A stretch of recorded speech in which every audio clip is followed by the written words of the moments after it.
Well, it is Sunday evening, the 27th of August in the year 2023. And you know what that means? Yes, right here in Northeast Texas, it is time for the Ken and Glenn Show.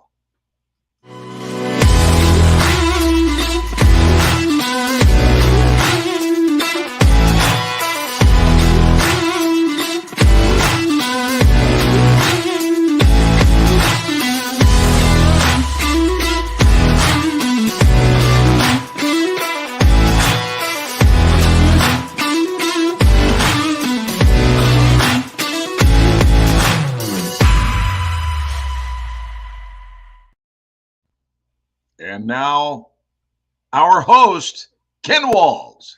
And Glenn Morshower. Glenn Morshower.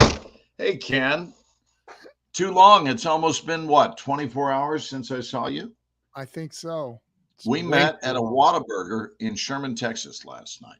We did. Who does late night rendezvous at we already have a viewer. And I don't want to sound weird, but there was a limousine involved. There was a limo last night, a stretch limo. We saw it. It's true. Someone, oh, look at that. Sam's Club in the middle of Hunan, China. Love you, brothers. Lunchtime on Monday. Wow. Well, hello into tomorrow, Dennis. Yeah. We actually witnessed someone who took a limousine to a Whataburger in Sherman, Texas last night. Which, you know, if you want to tell a story to your grandkids, just tell them about the time we broke down and who was in the white limo, Nick. Did you guys ever investigate that? I did see a young girl, probably early 20s, that was there. Oh, look, I think it's Tammy Thrasher Mitchell. Sometimes I just want to call her Tammy Mitchell. And Tammy's parents got married in Sherman. Wow. Well, there's some interesting info. Is that and there is Lori. And there's Lori. Lori says it wasn't me in the limo. Do we have a chat going on up here? I got to see who our guests are. Yeah, we have. I don't see the guest list on this format, Ken. What do I need to do? You don't know. You don't. This isn't Zoom. This is StreamYard. I know, but private chat when people type in and say hi to us? Yeah, they are. Up at the top, you see private chat, and then right next to it says public comments. There it is. I had to click comments. There you go. Okay, now I was seeing them come in live. Got it. So yes, there's no question that Whataburger is high class. I have a request of you live on the air, Glenn. Sure. And that is, would you grab your cellular device and share this out? Yes, I will. I have it right here. Hey, guess what I have right here for you, Glenn? Look, a replacement cellular device. Look, a much newer. I need it now. It's failing me. It's mint green. It's really a great phone. You'll love it. So look, we have Theodora is with us. Theodora. She loves. Hey, how do I? So what do I need to do to share it? I need a refresher course. Go to Facebook and go to just type in my name, Ken Walls. Yeah, hold on there we go. And then you'll see us live on there. And right below the video is a share button. And you just click that and share it out. And while he is doing that, ladies and gentlemen, if you would be so kind as to share this out, let's get at least 4,000 or 5,000 people on here. That would be great. Patricia, okay, so I went to Ken. House. Huh? Oh, there we are. Share. I think I just did it, Ken. Oh, hallelujah. Hallelujah. So, dude, we came on here tonight to so Glenn and I were talking on the phone, as we do quite often. Often And was the word I was Lori, going to use, Ken. yes, Lori, you're in the private Facebook group. If you don't see a share button, go to my page, just my Ken Walls page, where we're friends, and share it from there. If you're in a Facebook group, you won't be able to share it from there. And if you are able to share it, you're only sharing it to other people who are in that group. That's the way it works. TK says, Whataburger is the place to be. Yes, it is. Cynthia, also known as Cindy in some circles, Cynthia Mannion is in the house. Greetings right back at you. Olga Brooks is here, dude. All of the regulars are here. Now, do you want to commend me for just being successful and having shared? Dude, honestly, that is There it is. amazing. Oh, and It's look, life Patricia changing. shared it out. I guess if we all share it, then we'll wind up having some folks in here. But hey, Yeah. we're going to talk tonight. Are we going with the topic we mentioned? Yeah. About the infrastructure of winning and the difference between winning and being ahead.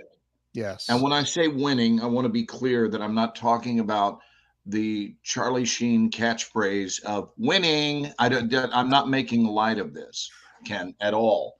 I'm being very serious about there is an infrastructure of winning expectation. And I want to very quickly go back through the 4 rooms because it does apply as to what you're creating in your life, because our creations are based on our expectation, and our expectation will fall into one of 4 rooms: either impossibility, where the theme word is no and where you expect nothing good to really occur. It would be the lethargic, what's the point room. What's the point? Like, who cares? What difference does it make? We're all going to be dead in 50 years. 75 years for some of the newborn. Maybe someone's 10 and they're going to make it to 93, so they've got 83 more to go. But certainly, if you said 100 years from today, most of the people on the earth won't physically be here anymore. Now, that is neither good news or bad news. It's just news. It's information. That's all it is. It's neutral. Right. However, that neutral piece of information can be highly motivating when you stop and consider, wait a minute.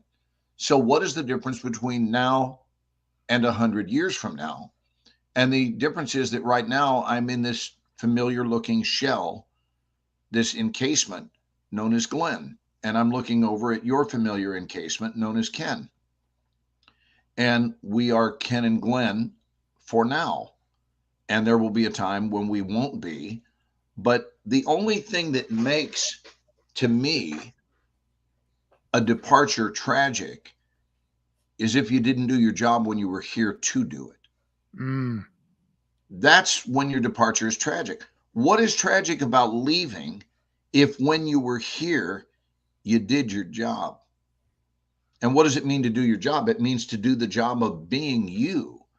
You know, you've heard me say this many times, Ken, that so many people esteem life to be a gift. And I agree wholeheartedly, but I don't stop there. I see it, in addition to being a gift, I see it as an assignment. And I have to tell you that seeing it as a gift motivates me to a certain extent.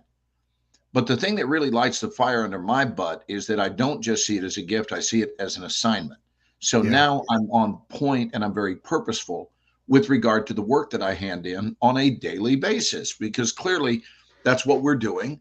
You know, at the end of the day, basically we turn in our work of, here is what I felt being human, expressing as me, should look like. So that's room 1, is the room of fear and doubt, the room where the common word is no. Now we move into possibility, where possibility is the room of neutrality. It's like, okay, that's the birthplace of listening. What do we want to consider doing from here? And then we move to room 3, which is probability, where the theme word is likely, and that's the birthplace of optimism. So the birthplace of nothing is in room 1. The birthplace of listening is in room 2. The birthplace of optimism is in room 3. So now we're leaning forward with expecting a favorable outcome. And then room 4 is the highest level of that, which is inevitability, where the theme word is, of course, a resounding yes. And we are leaning into the absolute expectation, not the wish, not the want, not the hope, but the expectation of things going well that you expected to. And you get up in the morning expecting good things to come your way because that's the way you're living your life. And we were talking on the phone tonight about how some people play to play and others play to win. I'm from a play to win side of the tracks, which means that I've got a plan. And once that plan has been executed and victory is mine, I enjoy cherishing the victory instead of pushing on, pushing on, pushing on, and never stopping to package the celebration. I've had a number of instances that demonstrate this, and I'll just give you this one example where I was ahead playing in a casino and was ahead maybe $1,000 or something, and chose to feel good about putting that money in my pocket and walking out of the building. And I'm going to tell you that it was actually a high to leave, and I was able to control that outcome because when I was ahead, I felt no moral obligation to return it. You know, those casinos don't need my money. And so I left with it and chose now as the time to leave. And the person next to me, and I'm not judging them, I'm just saying, let's study this. Like, let's look at this and learn something from it. The person next to me is ahead almost $40,000. Now they're playing quite a bit bigger. And by the time the night had ended, that 40 grand was gone. And the 50 grand that they brought in was also gone. And what I would say about this in coaching people is that winning is a skill set. It's a skill set where you have to know how to win and when to call it good. Because if your sense of enoughness is cracked, then nothing will ever fill it up. And this is where we get into drug addiction and so forth, where you can always be chasing a high. And the problem is it has no sustainability. It doesn't last. So once you get that high, then you're chasing the next high. And so it's never, ever enough. Patricia says life is about chance and choice. Yes. So we give ourselves our best shot by making intelligent decisions, by realizing that it is inevitable. It is an inevitable truth that we live in a choice, consequence, cause, and effect world. For every choice, there's a consequence. For every cause, there's an effect. And given that, then the choices we make as we live with increased wisdom, those choices would need to be congruent with the outcomes we desire. And, you know, none of this is new, but it's great conversation on a Sunday night to just say, what is the outcome you desire in your life today? Hey, that's in the micro, and then in the macro. Yeah, go ahead, buddy. I'm sorry. I'm rambling, but it's good rambling. No, I want to give a shout out to Samana, who's on here. And it's been a while. She was on my show quite a while ago. She's in Dubai, and oh wow, she's Samana, welcome. She's one of the Samana. You're gonna have to put the title of your new book. So when she was on my show, this was 1 year ago, Glenn. She was talking about writing a book, and I said, you need to write your book. What are you doing? Write your book. Like, take action, massive action. And she just hit #1 on Amazon on the bestseller list. Oh, wow. I know, right? And her book title is something about without your title, who are you? And it's just really, really, really brilliant. So I want to say she's awesome. She's an amazing lady. She's like the manager of a hotel, one of the big hotels in Dubai. She's awesome. So anyway, just want to give her a quick shout out. And when we are not attached to outcomes, it makes it easier to see the result without expectation. I like Bridget's comment too here. If you don't stop to appreciate the highs, it makes the low blows hit harder. Mm, Yeah. So and the thing is, everyone is capable of talking themselves into a high, yeah. and and to me, it's got a lot to do with focusing on what you do have instead of focusing on what you don't have. Right. Yeah. Just a different vantage point from whence, I mean, look at this, right? Just this, the ability to move my arms. How many people, how many people are in a predicament where they've lost their movement, their physical movement? And you think of how much envy, money is surrounded by money, or how much enemy, let me say this again, how much envy surrounds money, that Yeah. so many people envy people with large sums of money, and they wish they had it. They wish they had it. And then, the example, Ken, of Christopher Reeve is a great example where the people in the stands that day in Culpeper, Virginia, when the accident happened back in May of, I believe it was 1995. And Chris was riding aboard his horse, Eastern Express. And I've studied the event and, talked about it a lot in my speaking engagements. And in that moment, I think it could be said that many of the people, I don't know what percentage, that's unimportant to get the lesson here, but many of the people in the stands would have looked at Christopher Reeve with envy and said, God, he's, got everything you want, the dream life. He's got, you know, X number of dollars, which was a lot, however many. He's a movie star. He's Superman, for God's sake. I mean, just, and it goes on and on and on. And a handful of seconds later, when Chris was catapulted to the ground, breaking his neck, all of a sudden nobody in the stands wanted to be Chris Reeve anymore. Right. And isn't it interesting that that shows you how important perspective is? That in that moment there would have been a role swap. So example, 24 hours later, if someone had approached, okay, so 24 hours ago, let's start with before the accident. You approach someone in the stands and they would say, yeah, I would love Chris Reeve's life. I would love to wake up and be known. I would love to wake up with millions and millions of dollars in the bank and a beautiful house somewhere in Malibu or whatever. And 24 hours later, you interview Chris Reeve. And Chris Reeve, I'm sure, would have wanted to be anyone in those stands who was not in prosperity lane. So they don't have much money, but they've got their movement. Yeah. And they can breathe on their own. And I would bet you that he would have traded every dollar in his bank account, every dollar, to recreate what he had prior to the accident. So when we stop and think, and this is not morose thinking, but just stop and think, if you can breathe on your own, it's a blessing. If you have your eyesight, it's a blessing. Yeah. If your taste buds work, it's a blessing. If you have people in your life that you love and are loved by, it's a blessing. And it goes on and on and on and on and on. And then you realize that you have chosen to obstruct your joy outlook Yeah. because of one singular development, which in the grand scheme of things is about as significant as a pimple on a gnat's ass.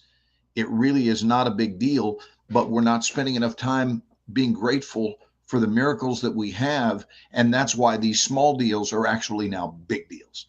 And they seem to be insurmountable. And we can't wait to pick up the phone to call people to complain about the awfulness of our lives, when in fact, your life isn't awful at all. You've got one area that seems to be out of whack. You're not happy about it. You just lost a job, or, someone that we love died. And yet we've been dealing with the certainty that 100% of the people we love will die. 100%. And Yep. so will we. So each time we hear it, it's as though death is somehow a surprise, when we've known all along that 100% of everyone we ever know will either die during our lifetime or after our lifetime, but they too will exit. and we're incredibly shocked each time. And it doesn't have to be that way. We can actually just stop. And I got to tell you, people who stop and count their blessings on a daily basis wind up having the happiest mindsets of anyone I've ever known. I am one of those people. I practice daily blessing assessment. And it's not like I want to thank the heavens because I'm in the movies. Movies are like 28th on my list of things I'm grateful for. Right? That's Hold on, can anyway. you say it in that voice? I just really want to be thankful because I'm in the movies. I mean, That is so funny. Oh my I'm god. done yammering. I want to hear what people are saying out there. That is so funny. Samana says, what a great reminder. Gratitude. OMG, love this. Julie, we just tell ourselves our special someone is going to live forever, even though we know different. Yeah. We just tell ourselves. Right. I mean, that's the thing is, I was actually talking to Abigail, my daughter, who you know, and tonight, and I said, it's weird. I can't explain it, but being born into this world is a gift. But the moment we're born into this world, we're also given a death sentence. The moment. And then what did you say? I love you, honey. Sleep tight.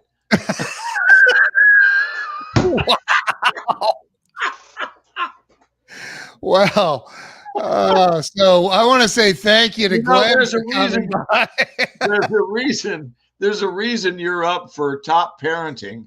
Wow. Aren't you on the cover of this month's top parenting in the state of Texas?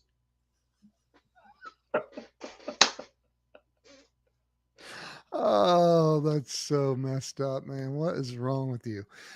So Nick, don't laugh at him. That makes it worse. Oh, after years and there's Bridget. Hey, Bridget.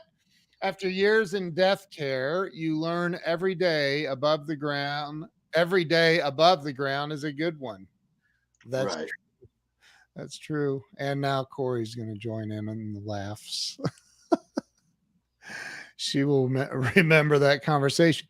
The thing is I don't, and that's not the first time we've talked about it. It's just like, no, we're pretty sure this is why our daughters wind up in therapy, Ken.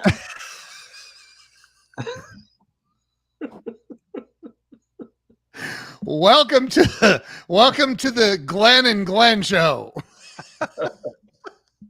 So no, but I mean, that's the thing is like, look, denial does not change anything. And that's just, it seems so cruel, but is it? I don't know. Like, we're born and then, we are given a certain amount of time and none of us knows exactly when that time is. It's the Ken and Glenn Death Show. All right, let's be a little more uplifting. So let's see what TK says. I'm a nerd. I even give thanks when a stoplight stays green and I don't have to stop. Oh, nice, TK. I think that's awesome. I don't think that's being a nerd. I think that's awesome. Living in a place of gratitude. Nick, I can't even put that up. Yes, who sells life insurance? That is so wrong. Oh my God. So you were telling the story though about the guy at the table next to you that you've watched play. Yeah, I think he was down about $100,000, and I've never seen this man win, and I've also never seen him celebrate. So when he's up some money, instead of, and I'm not being critical, I'm making notes. That's all I'm doing. I'm taking notes. So when he's up 40 or 50,000, not that to someone who has a huge amount of money. That's a fortune, but $40 to $50,000 is not chump change. It's No, not chump change. Now, no. it may be to him. I don't know this person's worth, but Right. my point is this: $40 to $50,000, you can do a lot of good with that in the world. A lot of good. You could over tip a waitress for a Significant. very long time with that amount Yep. of money. So, the bill is $25. And if you're someone who wants to just throw money around like crazy, give them $100 and tell them to have it, keep it. You're really kind. Appreciate your Yep. service. But to wait until that 40 or 50 that you're ahead is gone, plus another 50 or $60,000, I will never understand the logic. I do understand the reason. Right. I don't understand the logic because there is no logical explanation, but the reason for it can, in metaphysics, would be called mental equivalency, which means when he starts playing, he's already got an anticipated outcome. So anyone who wants to write down and maybe learn a thing or two tonight, what are the outcomes you're anticipating? So he has an anticipated outcome of losing. That's what he expects is going to happen. So it's that outcome expectation that keeps him from leaving when he's ahead, because that would be incongruent with the expectation, right? So that he's flukishly ahead and he's going to keep playing until that's gone. And he Right. enters the familiar zone of loss because that's what he's most familiar with. They talk about this a lot in metaphysics. So, what is your winning or losing expectation in life? And then the choices we make are ones that are either in alignment with the stated outcome or they're incongruent, they're out of alignment with the stated outcome. And that's when we get into problems, is that we are making decisions that do not produce the outcomes we're claiming we want. So is that true?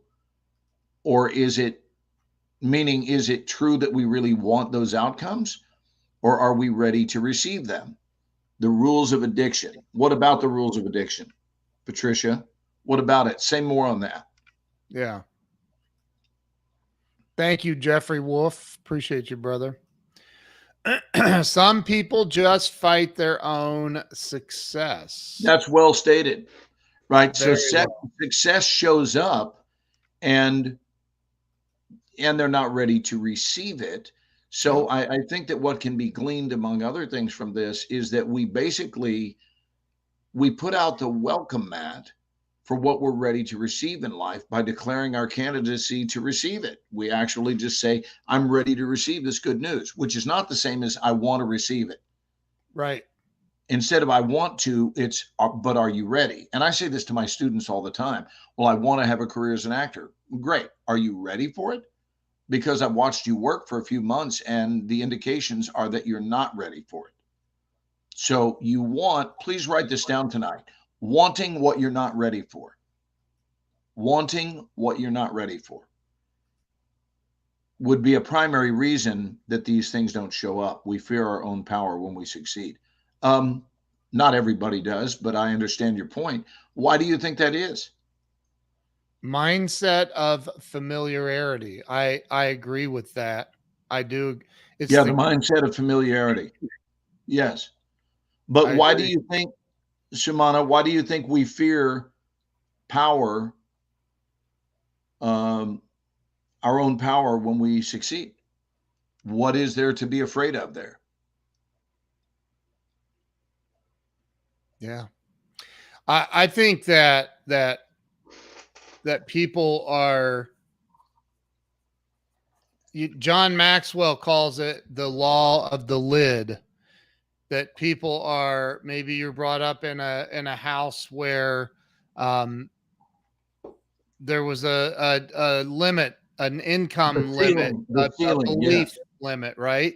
And then they can't get past that because it was ingrained in them their entire lives.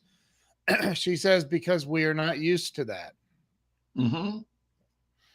The Yeah, so rules, maybe it's time to get used to a newer and better way of being, yeah, to you get have used to to change it. winning. What, I'll turn this into a quasi interview for a moment. What, because you've been in 270 some odd movies and Whoa, you're television good, Ken. shows, I think it's 271 right now. and you have, I mean, dude, Michael Bay knows who you are. He has your cell phone number. He calls you.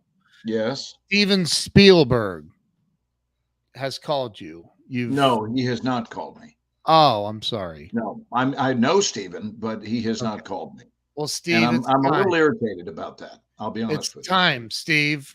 Call me. I'll give you his cell phone number. Let's make this happen. Well, he can get my cell phone number from Michael, but I know, but I would prefer I be the one that gives it to him. I'm just saying. I believe one time I said, would you ever maybe want to give me a call on my cell? And he looked at me and went, let's check the no box on that one. No, that never happened. I'm kidding. Oh, but wait. I want to go back and read that last comment from Patricia. Okay. The rules, people don't feel, don't trust. The compulsion, cravings, and control. Success in losing is almost success. Wow. Success in losing is almost. Oh, that's freaking deep, Patricia, and true. Well, and I guess it's because you achieved the expected outcome. The anticipated outcome was that you lost, and you achieved that. It's like, hey, not too shabby. I'm a great predictor of my own crappy future. Yeah. Right? Nick laughs. Andrew, what's Glenn's take on Gil Penn on the new Frasier reboot? She's cool. Support the strike. Support SAG, WGA members, and get rid of AI in the industry. They need pay too. Right. Well, for starters, I assume the reference, Andrew, was to Perry Gilpin, who is from right here in Dallas, Texas, by the way. Oh, I did not know that Frasier was doing a reboot, but understand I'm all about the strike. I voted to strike.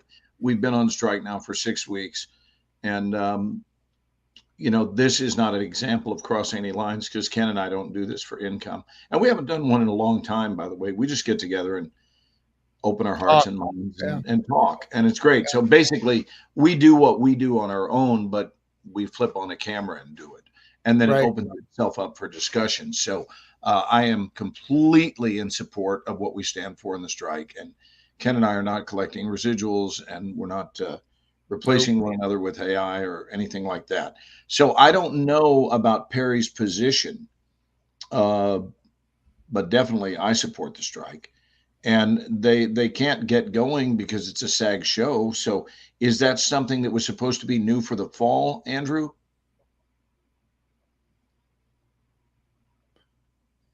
Olga says all comes from childhood subconscious traumas. That might be, and I don't disagree with you, Olga. I think what we're talking about is identifying point of origin. However, when the point of origin of our ailments or our traumas which become ailments, when that becomes an excuse, that's when we get into difficulty. I really think that the constant regurgitation of a traumatic event that happened to you when you're young as your card that is playable as an excuse for why your life sucks is an unacceptable excuse. Because at some point you have to say, okay, so that really did happen. And now what am I going to go ahead and do? Ruin the rest of my life over it? Or can I, through the power of mind, can I decide that I am releasing its hold on me? Look at yeah, that's Rainey. Oh, hey, Rainey. Wow. I notified her and told her that we would be Oh, that's so awesome. Yeah, Lena is 101 years old. Wow. 101. She turned that last April 11th. So she's a fellow April birthday. Hi, Rainey. Love to you. Let me look at you both. Rainey and Lena, love to you from Dallas. Sometimes people need relief when they lose, they are suffering, but they begin to understand that there are things they simply cannot control. So this is kind of comforting for them. So losing matches their grief. Yeah, that would be exactly in the arena of mental equivalency, Patricia. That's exactly it. So their mental equivalency, their dial, if you will, their dial is set on loss expectation. And so they will do what they habitually do to create that familiar outcome. So I'll keep behaving that way to keep creating the outcome that I've become so familiar with, even though at the end of the day, that outcome sucks. But this is how people stay stuck, because they stay stuck in what's familiar, because at least there's comfort in familiarity. Yeah. Right. I think, here's the other thing, dude, is people are so accustomed to the negative in life, and that I'll give an example. My wife put her and my daughter on a waiting list to get Taylor Swift tickets in Indianapolis. We don't live in Indianapolis, but it's the best shot they had, apparently. And they didn't get into the waiting list pool. The tickets are selling. Somebody put it in the comments. I don't know. I've heard that like $50,000 for a ticket to a Taylor, like something crazy. And all the chick does, she's talented. I'm not taking anything away from her talent, but all she does is sing songs about sorrow and loss and how this boy broke her heart or this guy did her wrong. And people are so addicted to that negative twist on life. It confirms that their life sucks too. And I'm willing to pay $50,000 to hear you sing about it. That's insane to me. Like absolute insanity. It's what Nick just said. Eeyore syndrome. Oh God, it's so true. So true. I don't get that. I don't get. Patricia says she's a magnet for suffering. Wow. She's talking about Taylor. I know. Yeah. Wouldn't that be fun to introduce? Like your friend's name is Barbara, and you go, "Hi, I'd like you to meet my new friend Barbara. She's a literal magnet for suffering."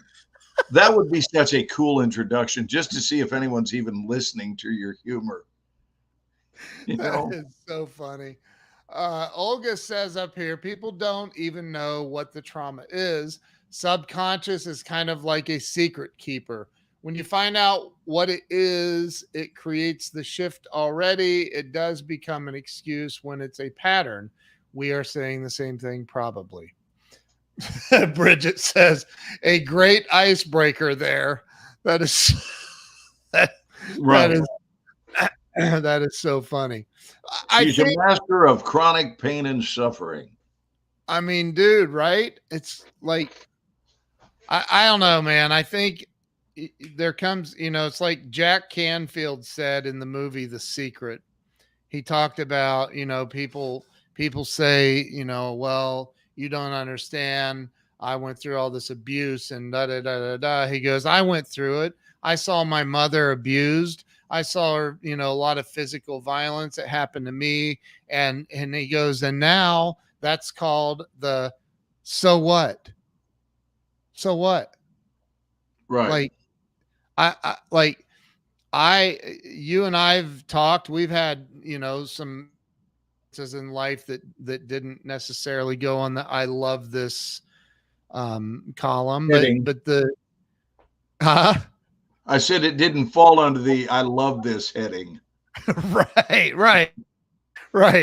But you don't stay there. I mean, you can, obviously that's a choice. You can stay. Well, it's always a choice. It's always a choice.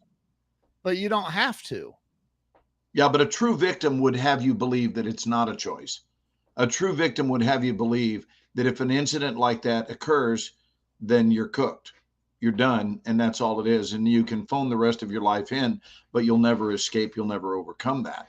And that kind of hope eliminator, because that's a hope eliminating belief. Um, I wouldn't even be willing to be in the same room as that, because the thing that all people have in common, even more than love, because not everybody knows love. Not everybody knows love. Right. I've known a number of people who love is just not a part of their life. They don't have a specific person they love, or they receive love. But everyone I've ever known, Ken, knows what it means to be in pain. Yeah. Whether it's physical pain, whether it's emotional pain, but pain is a common denominator amongst all people. And so it's interesting. Some people are addicted to feeling sorrow. Yeah, that's true. That's true. I am not, by the way, I am not addicted to feeling sorrow. I'm addicted to feeling as good as I can possibly feel. Well, for example, if you were to walk into the upstairs of your home, and in 108-degree temperatures, you find that suddenly, without notice or provocation, it's rather warm in the upstairs portion of your home. Yeah. Shall I tell them about this? Please do. I think it's amazing. Last week I taught. It's a 2-story home here. It's nice size, more room than we need, but I like it. It's spacious. And because of its size, it's on 2 separate air conditioning systems. So we have had horrific heat here in Texas. And by the way, hey, Eric, good evening to you, buddy.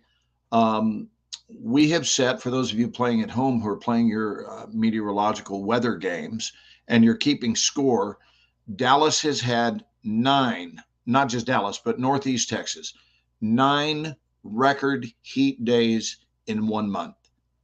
Now, you're talking about over 100 years that they've been tracking weather.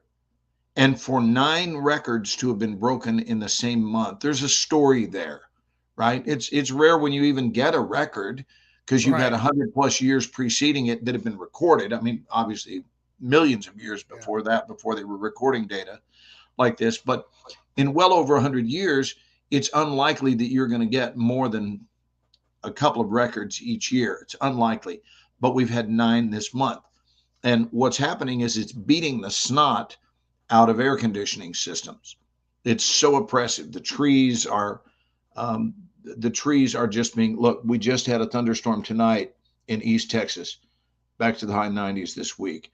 We saw lightning, and Ken drove through a little bit of rain just east of Sherman, Bridget, last night. I've not seen rain in a couple of months. Didn't see any last night either. But here's my point. Yeah, you said it was torrential for just 5 or 10 minutes, not very long, but that it came down really hard. Yeah. So I taught here in the heat because our air conditioning system went out. So let me just throw a little bit your way about being proactive. So because we're on strike right now, I'm getting a lot of things done. A lot of things done around the house that normally I'm on the road all the time. I'm catching planes all the time. But I'm getting things done that I haven't done in years. I've spent the last month working on a car. So I just decided, you know what? I can call a repair person, but I do want to look into this. And in my tutorial exploration on YouTube, which YouTube is great if you're looking to work on things. And I don't mind getting my hands dirty. I have loads and tools, rebuild cars on my own time. And I thought, I'm going to look into this before I break down and spend a few $1,000s to get an air conditioning system rebuilt. And here's what I want to tell you. I found out that 90%, that's an elevated percentage, 90% of all air conditioning units, when they fail, it's because the capacitor, I'll say that again, the capacitor goes out. Never let it be said that the Ken and Glenn Show is not a great place for education, because we talk about death and we talk about air conditioning capacitors. We talk about winning and losing and why the infrastructure of who it is you are creates those predictable outcomes. Yeah. So I knew we've got company coming in that's staying with us for the next couple of weeks on Friday. And we can hang out in the lower part of the house. It's nice and air conditioned. But we're going to have, I think, 5 people staying in our home on Friday over the weekend, 5 people staying with us. and one of them is coming in from Slovakia, one of my students. So we wanted to be nice, and I thought, let me see if I can do this. So I checked the capacitor and went downstairs, outdoors, took off the paneling, and there's the capacitor right where it's supposed to be. And I turned off the power. That's how you keep from passing away. That's how you keep from passing away, by working on things that are electrically charged. And then Right. you go to change the capacitor, and next thing you know, they're phoning the funeral home. So I started by turning the power off, and then double checked to make sure the capacitor didn't have any residual electricity in it. And for $30, read my lips, $30, I went to the hardware store to pick up a new capacitor, and it's got to be the exact same model, same number, everything. Replaced it, and it went from being 93 degrees in the upstairs portion of our house to 72 degrees, and all for $30, and the willingness to get your hands dirty. So just throwing that out there before you go call a repair person. If your AC goes out during this heat, this summer, next summer, whenever, before you phone a company, take a look at the fact that there's a good chance it's probably the capacitor, and it's Right. called a run capacitor, RUN, run capacitor. Wow. That's insanely cool, dude. I think that's so impressive that Eric mentions that death is a beautiful thing. Perhaps, but maybe not via working on your air conditioning system. I mean, I don't know how I am going to go, but I would prefer that it not be while I'm telling my wife, I got this. I got hey, this. hey baby, hold my beer. Hold my beer. Daddy's in charge. Right. Right. Next thing Right. you know, here's what you hear. Glenn, honey, The lights just flickered. Glenn, Zena's going to call me the next time her AC goes out. Yeah. Oh my God. Glenn, jump Look on at a this. plane. Bridget says YouTube has saved us a lot on repair bills through the years. Yes. Yes. Yeah. Yeah. I even get excited about stuff like that, Ken. Like when things go wrong, how many of you, and I'm creating this as a call to action, how many of you look to yourself to be the solution? Most of the time when you go, you know what, let me see if I can handle this. I bet I can handle this. Or is it just on auto dial in your head that when the dog poops on the kitchen floor, you have to phone somebody? No, you grab a paper towel and you pick up the doo-doo and toss it out.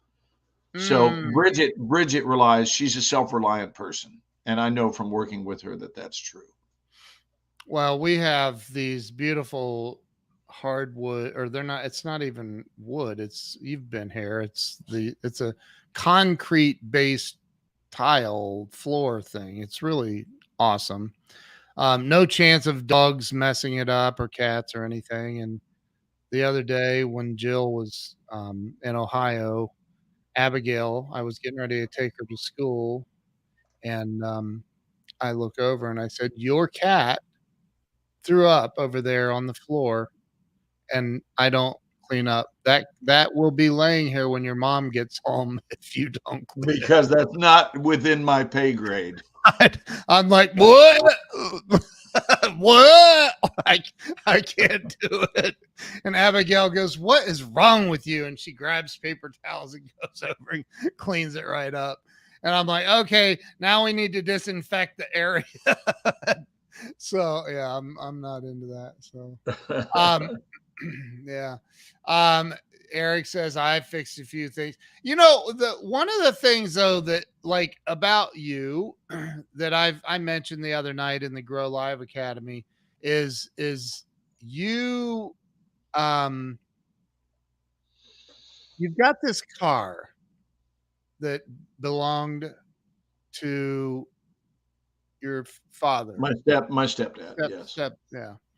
Um and it requires state inspection to get a sticker for the license plate. and you said it's not going to pass because there were lights No. on or In and fact, they're so gonna laugh. They're gonna laugh at me if I pull into. so here's a guy that you could drive any car in the world pretty much that you want, and yet you have this 2000 Buick. Is it a Buick or The Oldsmobile? Buick LeSabre. Buick. And instead of going, that thing's probably worth about $500, or whatever. I don't know what Maybe 700, Ken. Okay, well, I didn't mean to short you. Let's just go. It's coming from a movie star, so it's probably worth a good 1,500.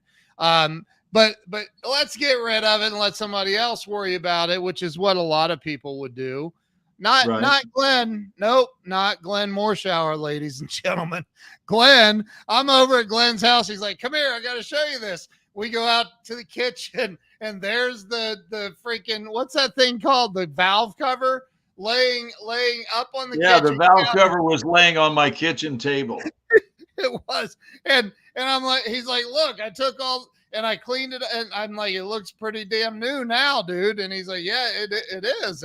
And so I go out to the garage, and he shows me everything he's working on the engine. I'm personally, I'm sitting there, standing there, going, there are people that literally do this for a living. Why? I love having a garage, man. I love having a garage. I know, but I love that about you is you're just like, no, I'm not going to go pay them that extra whatever it would have cost, because who knows what they would have dug into to even find the problem.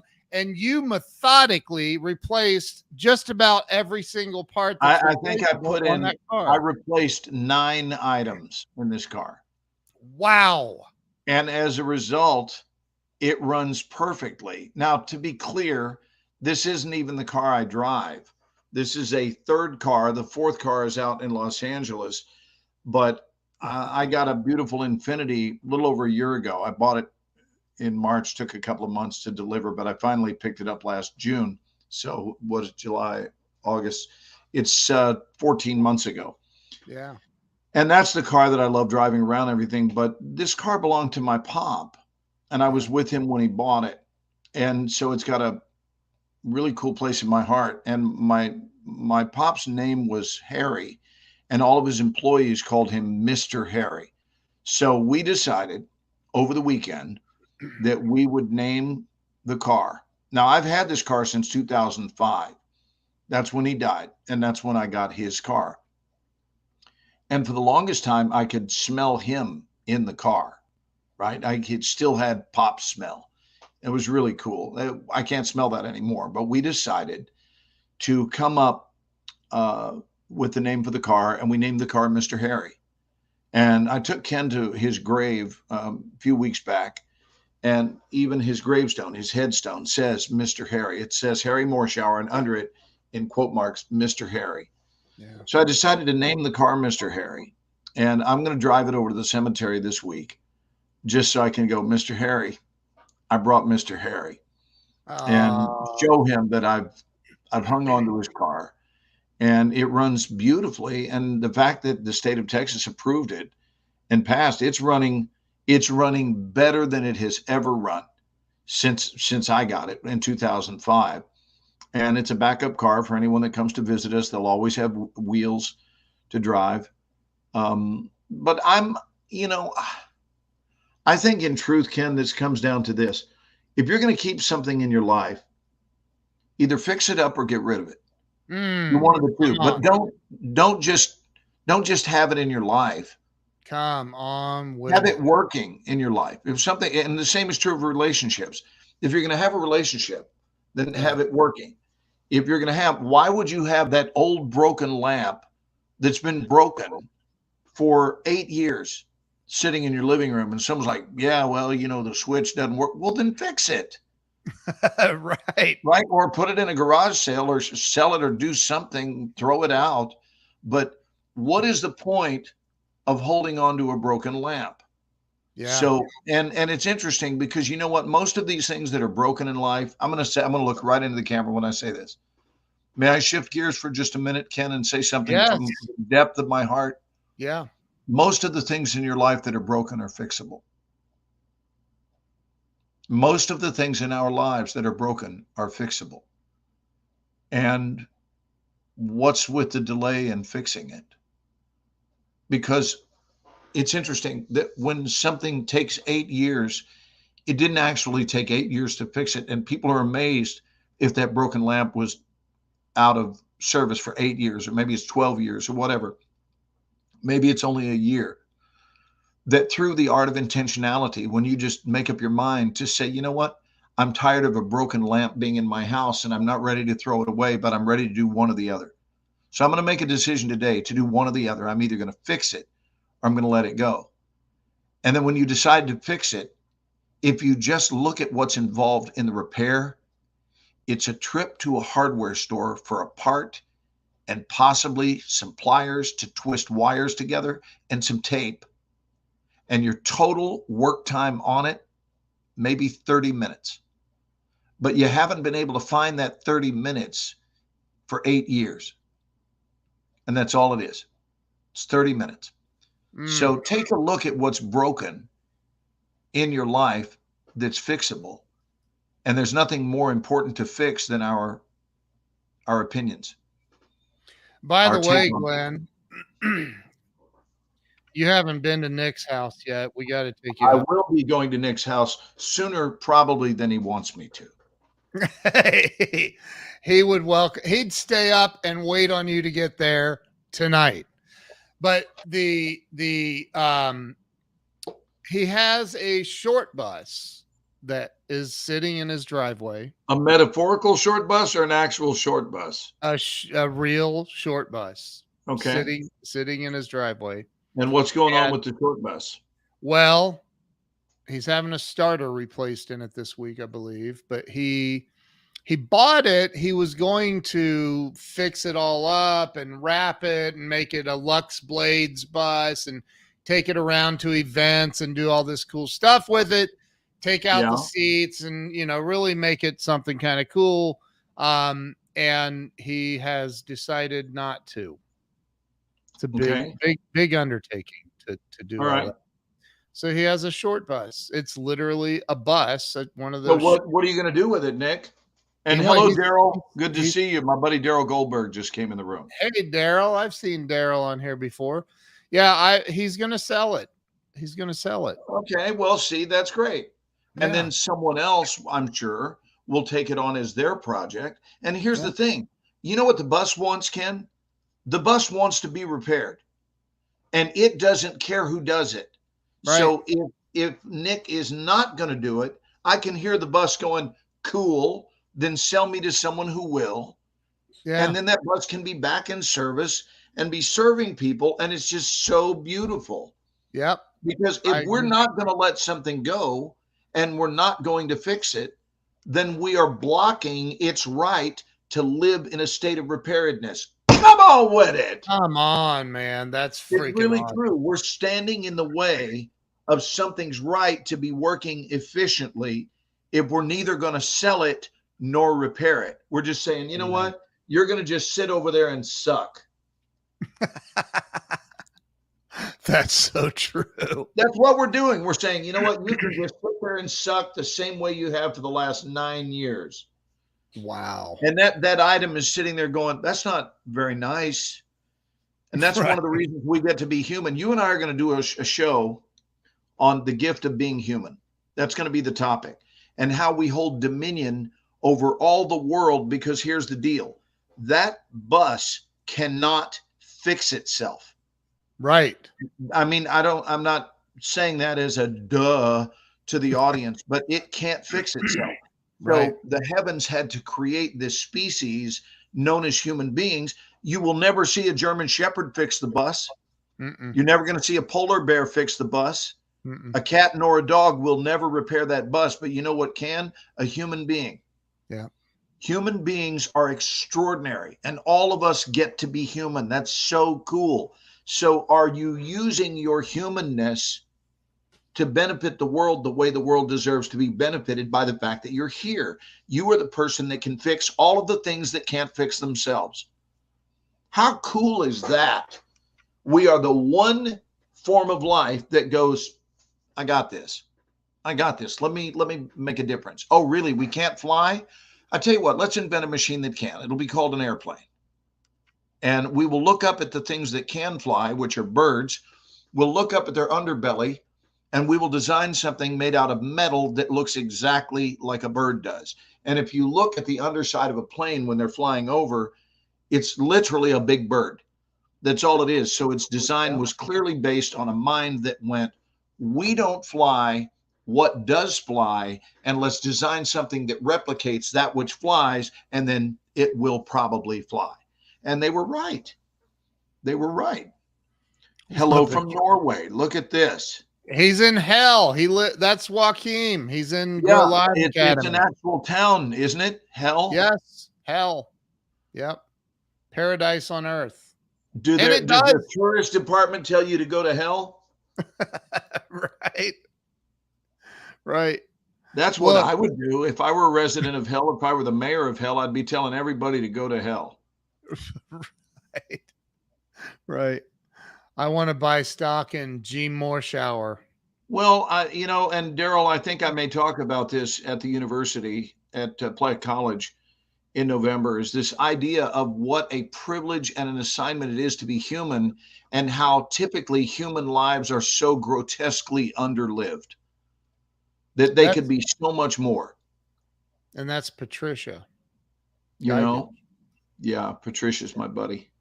But we can consciously choose to be difference makers in this world, or we can just kind of hang out until we shrivel up and die. Yeah. Which is not much of a game plan, really.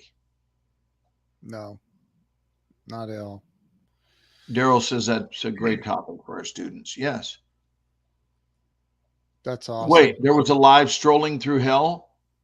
I missed your whole live strolling through hell. He was out on a walk in hell. He said, I go to hell every day. I love that. That's so awesome. So awesome. Yeah, that's one of the biggest things for me is watching. There's a saying in recovery in the big book of Alcoholics Anonymous. It says, half measures availed us nothing. Nothing. But that doesn't just apply to alcoholics. That applies to everybody on planet Earth. If you go at anything in a half measured ass way, you're going to get half measured ass results in life. And too many people do exactly that, Bridget. They just exist.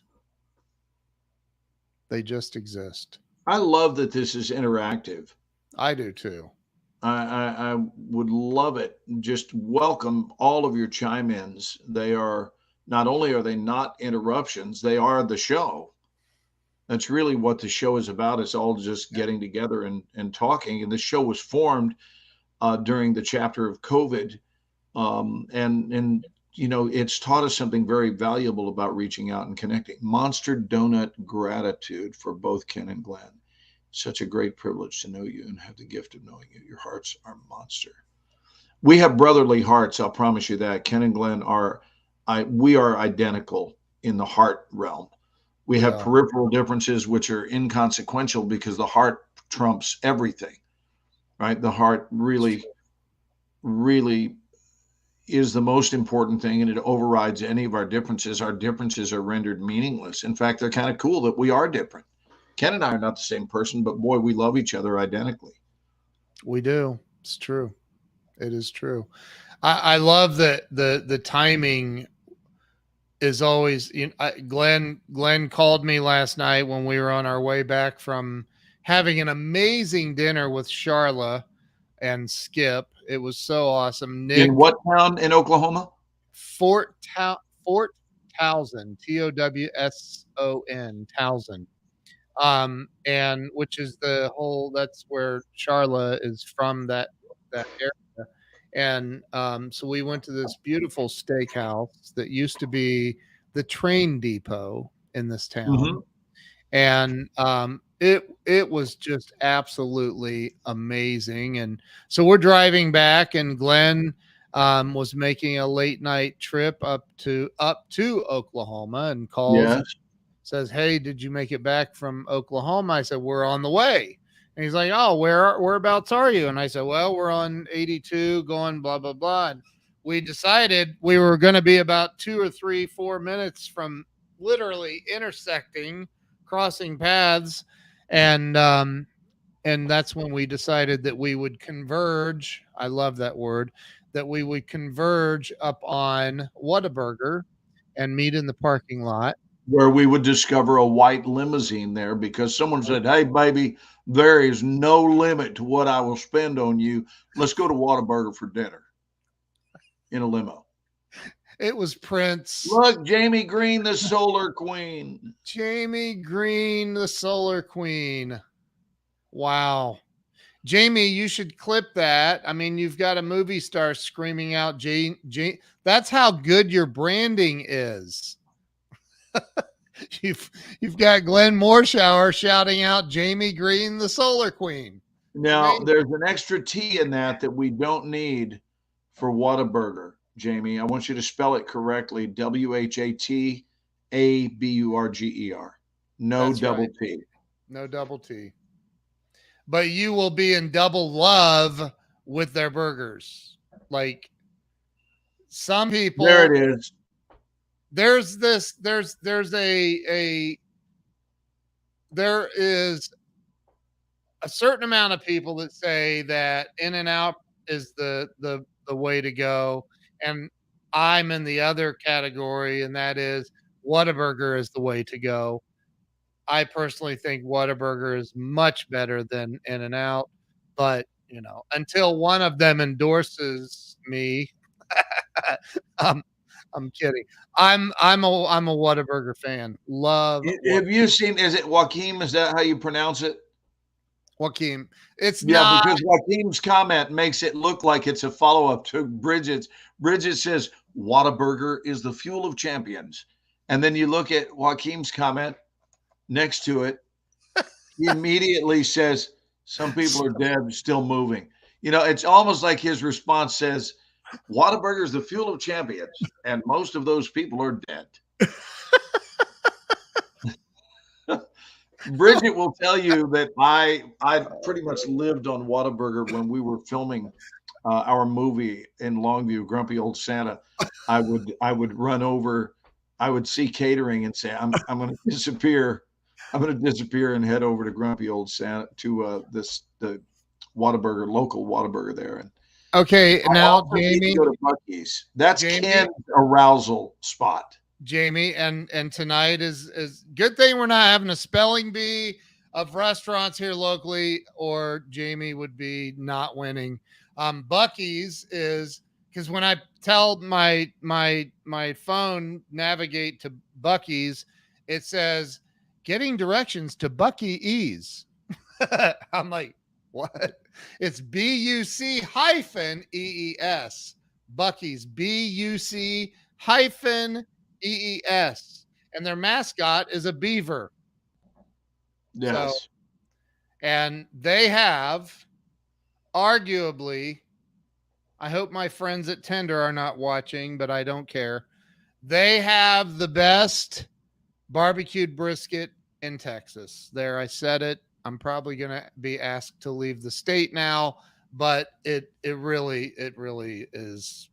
It's pretty incredible. It's something else. Yes. Yeah, it reminds me, you're talking about their mascot being a beaver. It reminds me when Leslie Nielsen was at the foot of the ladder looking up that woman's skirt and said, "Nice beaver." And then she hands him a beaver that she was pulling down from one of the shelves. Do you guys remember that? Oh, yes. Oh my God. Am I the only one who remembers that moment? No, but you are the only one talking about that. Well, it is interesting that no one else will come clean and say, yes, they remember that. Look, Patricia. You guys don't remember that? Yes. Oh my God. It Now, are was you allowed yes. to show a clip that is on? Right now, if all of you would go to YouTube and click "Nice Beaver," Leslie Nielsen. I mean, it's so short. The whole thing is like 20 seconds long. Let's see. I wonder. Well, I mean, let's try it. We do not own the rights to this movie clip. Oh, it's so long ago. Who cares? Oh, That's Bridget true. says, we remember. I just don't bring it up in normal conversation.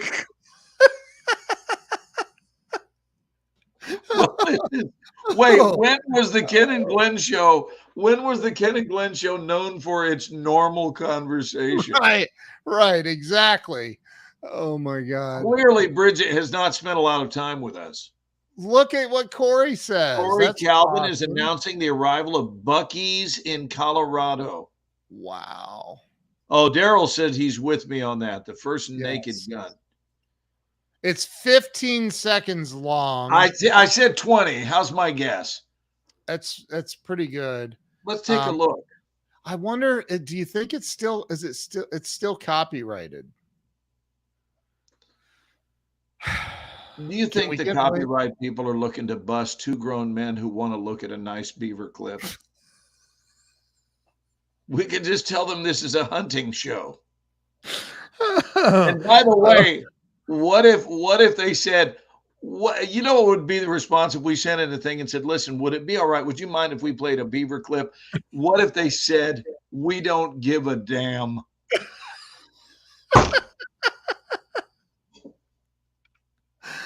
Oh my That's God. the perfect response to, do you mind if we play a beaver clip? Let's look. Bridget says better to ask forgiveness than permission. Oh my Lord, have mercy. I can't believe this. Here we go. Here's Leslie Nielsen looking up a ladder. Can everybody see it? Hang on.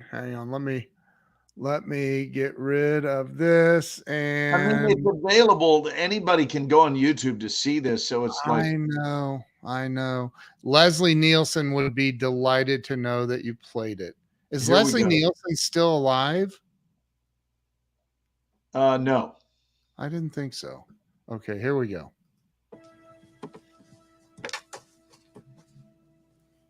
Nice beaver. Thank you. I just had it stuffed. Let me help you with that. That's it. Oh my God. Come on, that is so funny. Oh my God. I just had it stuffed. Oh, that's so funny. What everybody say no? Yeah, what is the no to? What's the no? Nick says my night is now complete. I just had it stuffed. Oh my gosh, that is so funny. Holy crap. I want to know what the no is. Daryl and Jamie said no. Oh, when I think that was he still alive? Yeah. Right. He was a genius. Yeah. Whataburger for burgers, yes. It is Sonic for sweet cherry. My wife is a huge fan of the Sonic Diet Cherry Limeade. She loves that. So that is funny. We don't give a damn. No, that Leslie Nielsen is not alive anymore. Right. So Glenn. Yeah, I got to wind it up, but I want to ask you to do one more thing. Go to YouTube and put Leslie Nielsen's greatest comic moments. Okay. Let's enjoy this together. Somebody just texted you that, didn't they? No. Oh. No, I was just looking to see what time it was, actually. Greatest comic. TK, it's good to see you. It's been a minute. TK is awesome. TK is my bud. 21 times. It's 9 minutes. It just shows you how funny he was. But I mean, how would people be able to use all these if it's copy? It can't be copyrighted, right? I Like don't know. there'd be Hey, a quick thing about Ken Walls. Ken Walls turned me onto the Chick-fil-A lime shake. oh Just stop right where you are. And if yes. your local Chick-fil-A is open early tomorrow morning for breakfast, I want you to all have a lime shake because this is the greatest thing known to humans. It's pretty spectacular.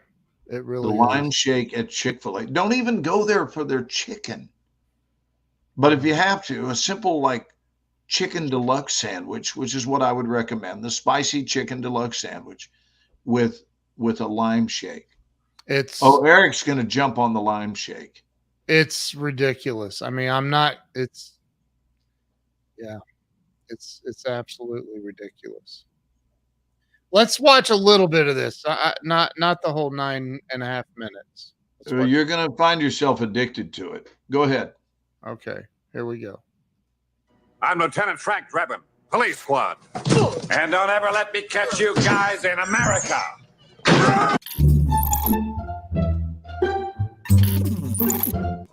You know, I've never seen you around here, Mr. Buzzin' Frog. Born on the shores of the Uralaba River in Rapala. A couple of husky jerks brought me to Slimy Slug, South Dakota. You know, up there by Timberdoodle. The Zebco brothers, Smithwick and Salty Dog Shrimp. I can't go fishing this afternoon.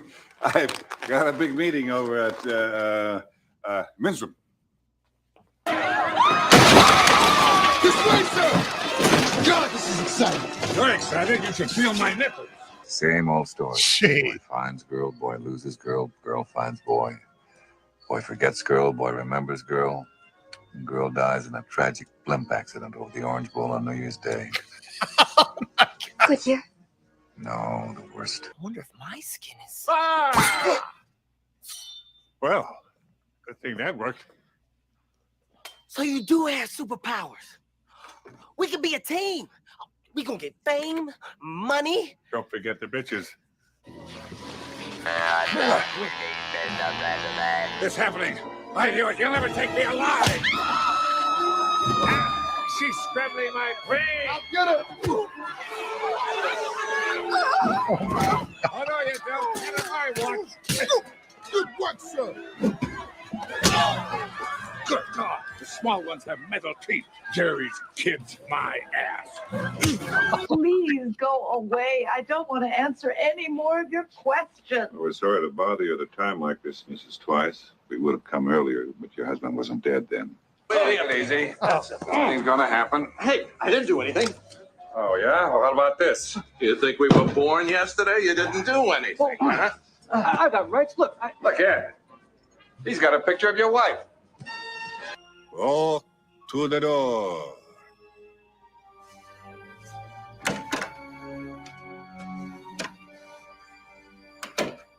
Mina, you are in the closet. Open the door and come out.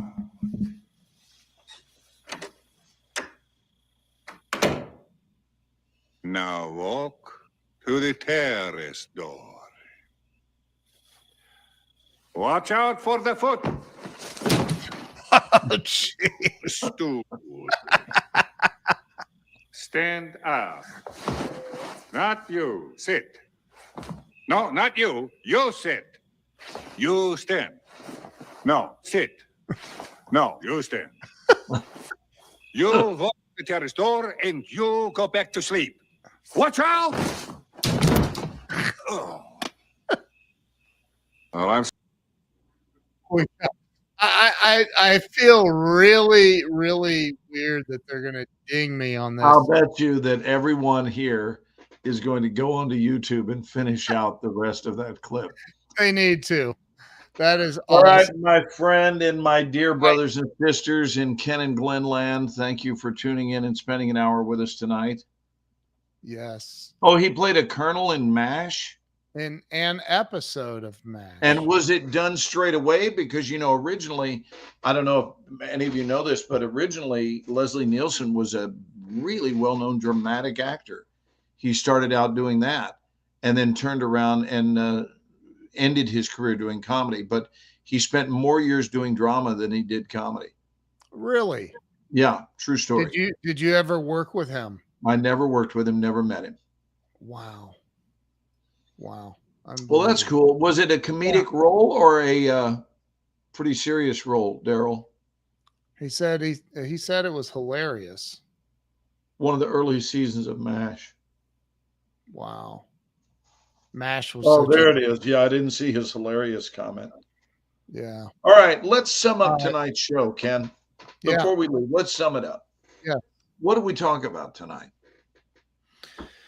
We talked about the difference between winning and it's in the title. Hold on. Winning and getting ahead. Right. So you can get ahead or win. Yeah. But if you're ahead, it's only for now. Right. And winning is a decision. It's a way of being. Right. Getting ahead is a temporary thing, and winning is a way of being. I think that's the difference. We talked about death tonight. We talked about beavers tonight. What else did we talk about? We talked about fixing, repairing things, or throwing them out. One of the two, like getting rid of them, or maybe giving them to someone who will repair them, or repair them yourself. Look, Nick is doing a summation for us. Winning, mixing, and come see, which I think is supposed to be comedy, or maybe Nick needs to work on some spelling for come see, which is actually 2 words, Nick.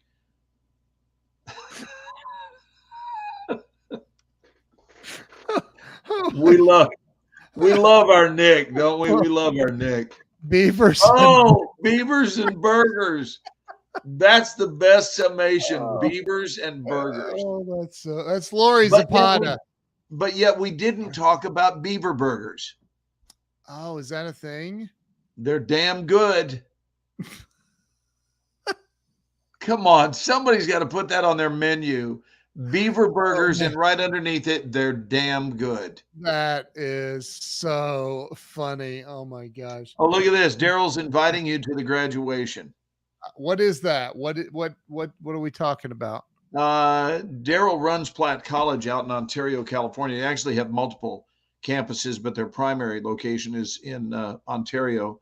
And I do their commencement each year, and we got a little delay, a little derailment with COVID, but we're back in November, and it's a huge turnout. They have over 8,000 people. I thought it was 8, Daryl. Is it only 6? I thought we had over 8,000 a couple of years ago. Do you see what Nick put about your beaver burgers? What's that? They bite back. They bite back.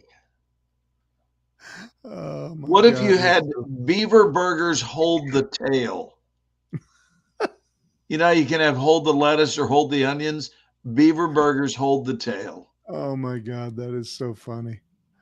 All right. Oh, it was 8 before COVID, and now afterward, I got you. That's right. Okay. I missed my train out of hell because of you guys. Most people would be thanking us for missing their train out of hell. Right. Oh. All right. Well, listen. Sam, I love you. I'll see you in class if you drop by this week. Well, hang on. Don't check out Foxworthy's story about beavers and nipples. That's coming from Eric Flanoy, who, by the way, is a man of God. He's a preacher of the word. Yes. And I've heard that beavers and nipples was going to be Eric's sermon this week. And it'll be one of the highest attended events, I'm sure. Oh, they're like, Pastor, what? What? What did we see? What? What are we talking about? All right, you guys. Hey, thanks so much, Glenn. I love you, brother. And love you, buddy. Don't leave me. I'm going to wrap it up, though. Renee, I love you. Lena, I love you. See you guys. Good night, guys. Good night.